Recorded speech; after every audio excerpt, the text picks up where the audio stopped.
Ganga river system. दो head stream हैं गंगा की, जिन्हें हम भागीरथी और अलकनंदा के नाम से जानते हैं। भागीरथी के अंदर पानी आता है गंगोत्री ग्लेशियर से, जो अलकनंदा में आकर मिलती है देवप्रयाग नाम के स्थान पर उत्तराखंड के अंदर। और गंगा हिमालय से उतर कर प्लेन पर आती है हरिद्वार में। और गंगा के साथ कई सारी ट्रिब्यूटरीज जो हैं वो हिमालय के से आकर जुड़ती हैं। उनमें से कुछ मेजर रिवर्स के रूप में भी हम उन्हें कह सकते हैं, जैसे घाघरा, गंडक, कोसी, यमुना। ये सारी एंटर करती हैं नॉर्दर्न प्लेन ऑफ इंडिया के अंदर। इनमें विशेष रूप से घाघरा, गंडक, कोसी नेपाल से आती हैं। ये रिवर यमुना जो है वो rises from the Yamunotri glacier in Himalayas. ये यमुनोत्री ग्लेशियर से निकलती है हिमालय में। इट फ्लोज पैरेलल, गंगा के साथ साथ पैरेलल चलती है। As a right bank tributary ये चलती है और ये मीट करती है गंगा को इलाहाबाद के अंदर। घाघरा, गंडक, कोसी, इनमें बहुत पोटेंशियल है कि यहाँ पे हम water power, electric power generate कर, हाइड्रो इलेक्ट्रिक पावर जनरेट कर सकते हैं। ये रिवर्स जो हैं इरिगेट करती हैं लैंड को नेपाल और इंडिया के अंदर।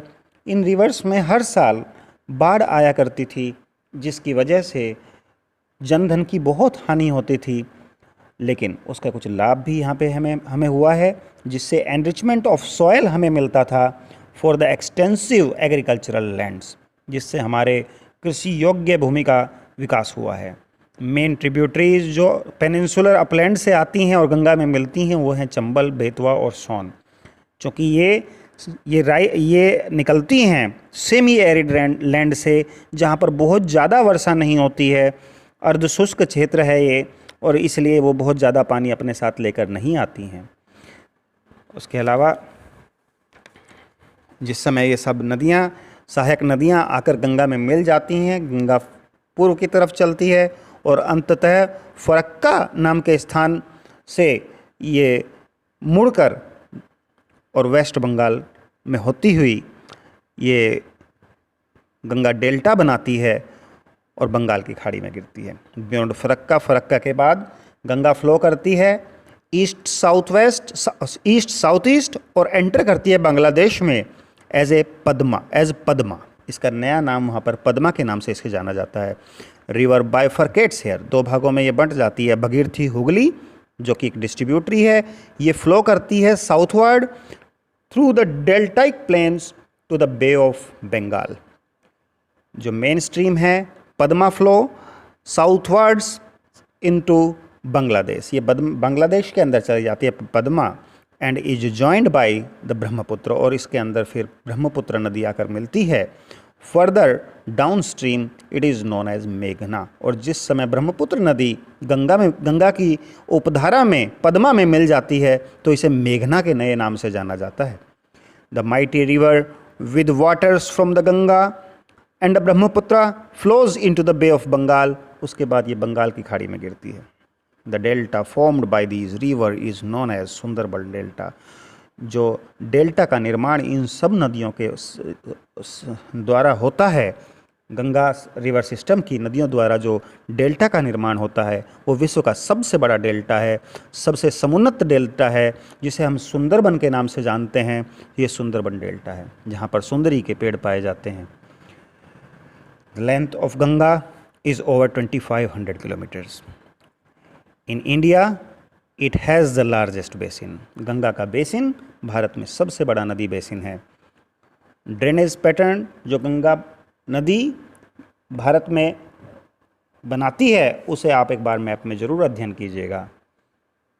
अंबाला वाटर डिवाइड पर स्थित है between Indus and the Ganga river systems. The plain from Ambala to the Sundarban stretch over nearly 1800 kilometre. Ambala से लेकर और सुंदरबन तक का जो एरिया है वो 1800 किलोमीटर्स का है। But the fall in its slope is hardly 300 metres. बहुत कम फॉल है यहाँ पे, 300 मीटर्स का ही केवल फॉल है। जो ऊपर अंबाला से और उधर सुंदरबन तक की जो जहाँ तक ये बहती है बहुत ज़्यादा नीचाई नहीं है।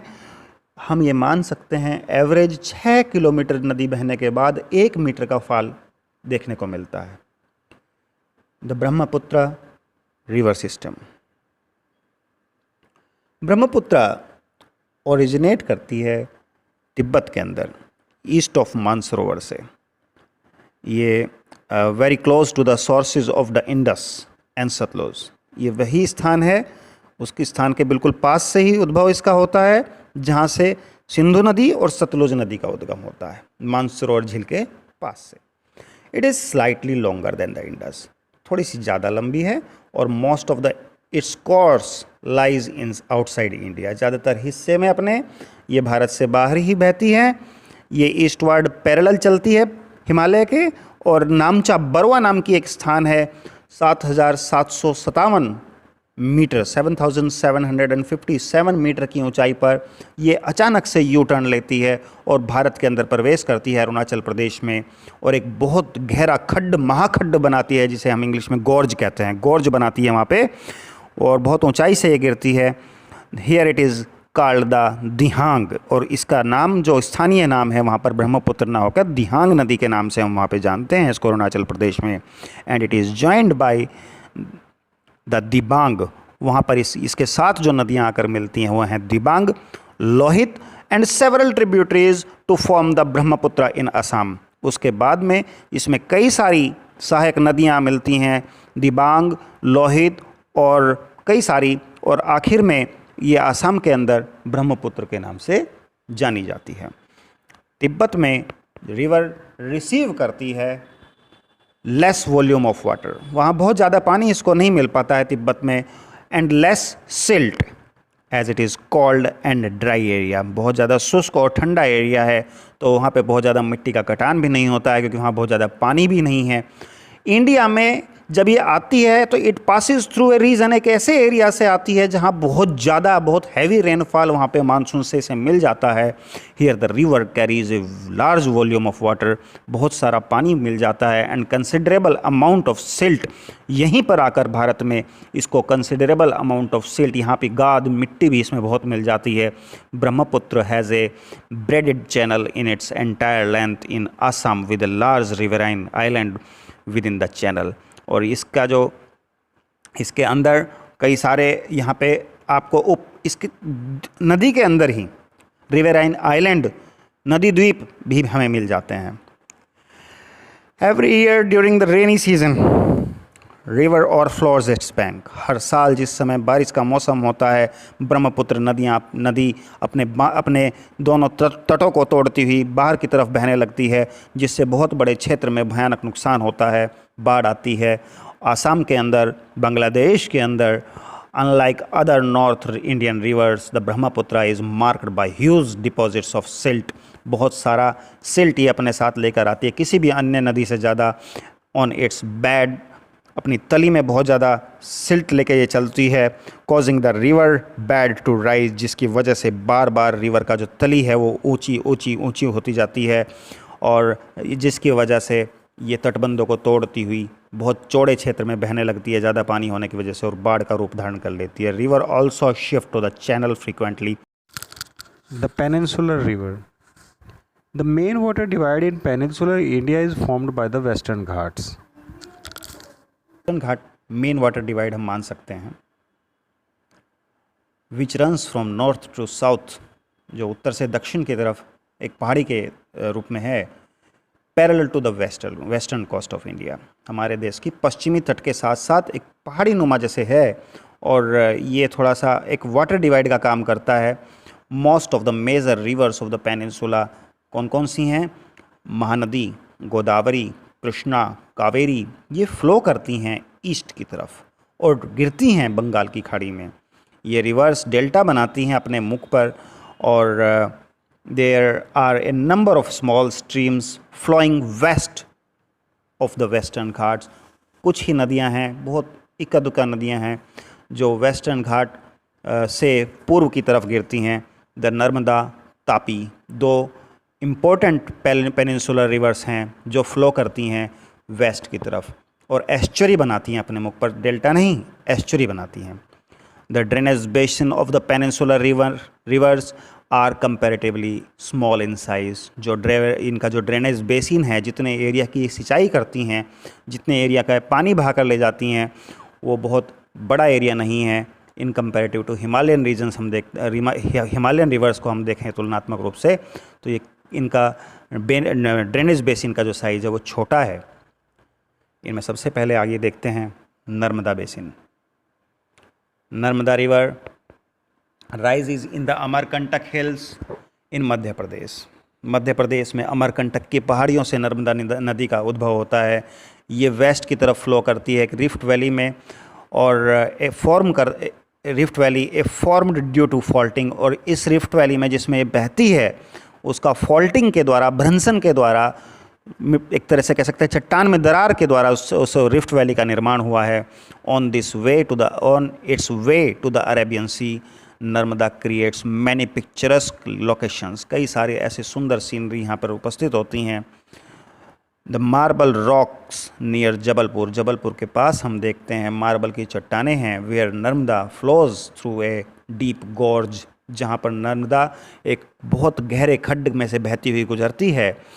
And the Dhauladhar falls where the river plunge over the steep rocks, और बड़ा सुंदर वहाँ पे एक झरना हमें दिखाई पड़ता है, धौलाधार जलप्रपात। वहाँ पर हम धुआंधार जलप्रपात हम देखते हैं, और धुआंधार जलप्रपात जो है वहाँ पर बहुत सुंदर दृश्य उपस्थित होता है। All the tributaries of Narmada are very short, बहुत छोटी छोटी सहायक नदियाँ हैं, ज़्यादातर उसमें जो आकर मिलती हैं राइट एंगल पर आकर मिलती हैं। नर्मदा बेसिन कवर करता है मध्य प्रदेश और गुजरात का पार्ट। द तापी बेसिन, अब हम देखते हैं तापी नदी। तापी सतपुड़ा की पहाड़ियों से निकलती है, बैतूल डिस्ट्रिक्ट है मध्य प्रदेश का, वहाँ से निकलती है। It also flows into a trough parallel to the Narmada, और ये नर्मदा के पैरेलल एक ट्रॉ है, एक रास्ता है जिसमें से होकर बहती है। But it is much shorter in length, इसकी जो लंबाई है वो नर्मदा से बहुत कम है। It's basin covers parts of Madhya Pradesh, Gujarat and Maharashtra. जो कोस्टल प्लेन्स हैं वेस्टर्न घाट और अरेबियन सागर के बीच, ये बहुत नैरो हैं, इसलिए कोस्टल रिवर्स जो हैं वो ज़्यादा लंबी नहीं हैं। मेन वेस्ट फ्लोइंग रिवर्स हैं वो साबरमती, माही, भारतपुजा और पेरियार, ये मुख्य नदियां हैं। इसके बाद कुछ और नदियां देखते हैं। ये the Godavari basin. Godavari largest peninsular river है। ये वेस्टर्न घाट के स्लोप से राइज करती है नासिक डिस्ट्रिक्ट में, महाराष्ट्र के अंदर। इसकी जो टोटल लेंथ है 1500 किलोमीटर है। ये ड्रेन करती है बे ऑफ बंगाल में, गिरती है। ड्रेनेज बेसिन जो है लॉन्गेस्ट है पेनिनसुलर रिवर्स के बीच में इसका, और the basin covers part of Maharashtra. About 50% of basin, Godavari basin is in Maharashtra, Madhya Pradesh, Orissa and Andhra Pradesh. The Godavari has a number of tributaries. कई सारी सहायक नदियां हैं, Purna, Wardha, Pranhita, Manjra, Wainganga, Penganga. Last 3 tributaries are very large. जो 3 है ना, ये वैनगंगा, पेनगंगा और मांजरा, ये 3 बड़ी ट्रिब्यूटरीज हैं। Due to its size and length and the area it covers, it is also known as वृद्ध गंगा और दक्षिण गंगा। इसे दक्षिण गंगा के नाम से या बूढ़ी गंगा के नाम से भी जाना जाता है। इसके बाद महानदी बेसिन। महानदी छत्तीसगढ़ से निकलती है, उड़ीसा होती हुई बहती है और बे ऑफ बंगाल में गिरती है। इसकी जो लंबाई है वो 860 किलोमीटर्स है। ये ड्रेनेज बेसिन जो है इसका महाराष्ट्र, छत्तीसगढ़, झारखंड और उड़ीसा के अंदर है। कृष्णा बेसिन, ये it rises from A spring near Mahabaleshwar. Mahabaleshwar के पास में एक जलप्रपात है, वहाँ से इसकी उत्पत्ति होती है। कृष्णा फ्लो करती है 1400 किलोमीटर और बे ऑफ बंगाल में गिरती है। तुंगभद्रा, कोयना, घाटप्रभा, मूसी, भीमा, ये इसकी सहायक नदियाँ हैं। इसका जो ड्रेनेज बेसिन है वो महाराष्ट्र, कर्नाटक और आंध्र प्रदेश में स्थित है। Kaveri basin. Kaveri rises in the Brahmagiri range of western Ghat. Western Ghat की ब्रह्मगिरी पहाड़ियों से कावेरी नदी का उद्भव होता है and it reaches the Bay of Bengal near Kaveri Pattanam. Kaveri Pattanam का शहर है, बहुत प्राचीन ये तटवर्ती हमारा एक पोर्ट रहा है और बहुत व्यापार में हमें हमारे देश को इसने समृद्ध किया है। और तमिलनाडु के अंदर ये है, यहाँ पर ये बे ऑफ बंगाल के अंदर गिरती है। टोटल लेंथ जो इस कावेरी नदी की है वो 760 किलोमीटर्स है। इसकी मेन ट्रिब्यूटरीज जो है अमरावती और भवानी और हेमवती, कबिनी, ये सब इसकी सहायक नदियां हैं। इसका जो बेसिन है वो कर्नाटका, केरला और तमिलनाडु के द्वारा शेयर किया जाता है। ऐसा कहा जाता है पुराने साहित्य में, हमारे संगम साहित्य हमारे देश का बहुत प्राचीन साहित्य है, उसमें कहा जाता है एक हाथी जितनी ज़मीन पर लेट सकता है, एक हाथी जितनी ज़मीन पर लेटता है उतनी ज़मीन से 7 लोगों का पेट भर सकता है। कृष्णा और कावेरी विशेष रूप से कावेरी नदी का जो क्षेत्र है, उसका जो डेल्टाई क्षेत्र है, उसके आसपास का उसका जो ड्रेनेज बेसिन है, वहाँ की ज़मीन इतनी उपजाऊ मानी जाती थी कि बहुत थोड़ी सी ज़मीन से बहुत ज़्यादा लोगों का पेट भर सकता था। तो ये नदियाँ हमारे देश के लिए कितनी महत्वपूर्ण है आप समझ सकते हैं। ये हमारी मृदा को उपजाऊ बनाती हैं। Thank you.